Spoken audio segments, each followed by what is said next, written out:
পথটা কি সুন্দর, তাই না বলো? হ্যাঁ, পথ সবসময় সুন্দরই হয়। আমরা আজকে যাচ্ছি রঘুনাথপুর ছাড়িয়ে আর একটু দূরে একটা ব্রাইডকে সাজাতে। আমরা স্কুটিতে করেই যাচ্ছি, কিন্তু এত সরঞ্জাম হয়ে যায় আমাদের, মাঝে মাঝে মনে হয় যে হয়তো টোটো কিনে নিলেও মনে হয় খারাপ হবে না, কারণ টোটোতে করে সব মালপত্র বা প্রোডাক্টগুলো আমরা নিয়ে যেতে পারবো। তো যেতে যেতে আমাদের প্রচন্ড রোদ ছিল। তারপরেই দেখো খানিকক্ষণ বাদেই সুদীপা নিজের একেবারে সুন্দর বদনটা ঘুরিয়ে খুব সুন্দর করে দেখাচ্ছে, আর আমার চুলগুলোর মুখে চলে যাচ্ছে বারবারই। তো এত কিছু নিয়ে আমাদের যেতে খুব সমস্যা হয়। যদি কেউ কম টাকায় টোটো বিক্রি করে, প্লিজ আমাদের সাথে একটু যোগাযোগ করবেন। আমরা পৌঁছে গেছি আমাদের গন্তব্যস্থলে। এখানে আরেকজন আসার কথা, তো চলে এসেছে অলরেডি সেও। ও আমার স্টুডেন্ট, আজকে ওকে রিয়েল ব্রাইডের ওয়ার্ক দেখানোর কথা, তাই জন্য ওকেও নিয়ে এসেছি। দেখো লোকেশনটা ভীষণ সুন্দর। তো এখানে এক কাকা বিড়ি খাচ্ছিল, ভিডিও করতে করতে কাকাও ভিডিওর ভেতরে চলে এসেছে। তো তারপরে আমরা ভেতরে যাচ্ছিলাম, ভেতরে গিয়ে ওরা আমাদেরকে বলল যে এই বাড়িতে সাজানো হবে না, পাশের বাড়িতে তোমাদেরকে যেতে হবে। তো আমাদেরকে ওরা নিয়ে যাচ্ছে পাশের বাড়িতে। তো আমরা রাস্তা দিয়ে যাচ্ছি, যেতে যেতে একটু ভিডিও করে নিলাম। এরপরে দেখো আমরা এই ব্রাইডকে যে সাথে করে রাস্তাটা নিয়ে চলে দেখছো, এটা যাচ্ছি হচ্ছে ওই আরেকজনের বাড়িতে। মানে কি বলবো, রঘুনাথপুরের আমতলার আগে হয়তো, হ্যাঁ। তারপরে আমরা চলে গেছি। চলে যাওয়ার পরে আমরা যেখানে সাজাবো সেই ঘরের ভেতরে আমরা প্রবেশ করছি। তো প্রবেশ করার পরে আমাদের সেট আপ রেডি করা হচ্ছে, রিং লাইট লাগাচ্ছে সুদীপা, আর মেকআপ গুলো গুছিয়ে নিচ্ছে অর্পিতা।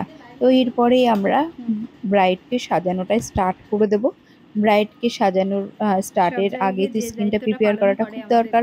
তো আমরা অফ সুদীপা ম্যাম, ক্যামেরায় এখানে শাড়িটা তো পরিয়ে ম্যামের নিয়েছি, ফেসটাকে তারপরে দেখছি আমরা। স্কিনটা প্রিপেয়ার যে করার জন্য সুদীপা ম্যাম এখন বরাবরের ক্লিনজার মতো করছে। এবারও ক্লিনজারটা খুব সুন্দর করে করে এরপরে আর দিচ্ছে। ভিডিও আমি ক্লিনজার করবো না, করার পরে যদিও সব আমরা ভিডিওগুলো এরপরে মেকআপে হাত সুদীপারই দেব। দায়িত্ব। তো মেকআপ যার স্কিনে যেমন যায় তার স্কিনে কিন্তু তেমন করাই উচিত। এই গরমের মধ্যে ভাবসা গরম, এই গরমে ব্রাইডকে সাজানোর পরে কি কন্ডিশন হবে সেটা বুঝতেই পারছি না। আমরা একবার মাঝখানে বরফ চেয়েছিলাম, বরফ তো হয়নি, বরফের বদলে আমরা বাটিতে করে জল দিয়েছিল। বাটিটা রেখেছিলাম খাটের পরে, ওদের বাড়ির লোকজনই আসার সময় বাটিটা ফেলে দিল। তো আমরা উইদাউট বরফেই আজকে কিন্তু মেকআপটা কমপ্লিট করব। তো এরপরে দেখো ব্রাইডকে সাজাতে সাজাতে ব্রাইড বারবার উঠছিল। ওর ওর কিছু সাজানোর চয়েস ছিল, ও যেভাবে বলেছে আজকে আমরা সেভাবেই লুকটা কমপ্লিট করার চেষ্টা করেছি। ফার্স্ট ওর ডিমান্ড ছিল যে কলকাটা আঁকা হয়েছে ওই কলকাটা ও দেখিয়েছিল। তো সেই অনুযায়ী আমরা কলকা কমপ্লিট করেছি। কলকা কমপ্লিট করার পরে আমরা ওনাটা পড়াচ্ছি, তোমরা দেখতে পারছো। তো ফাইনাল লুকটা তোমাদের সামনে থাকলো। আজকে আমরা মারামারি করে কোণে সাজিয়ে আসলাম। মারামারি এই কারণে, যে বাড়ি সাজাতে গেছি সেই বাড়ি থেকে আমাদেরকে পাশের বাড়ি নিয়ে যাওয়া হয়েছে।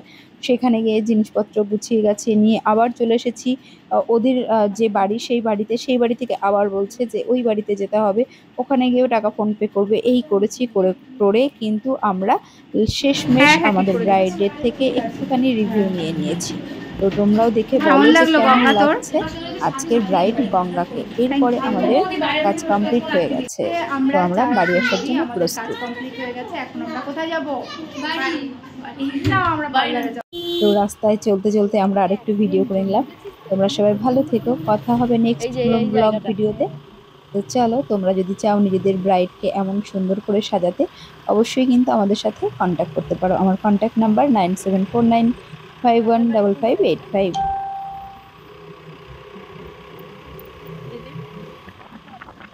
টাটা।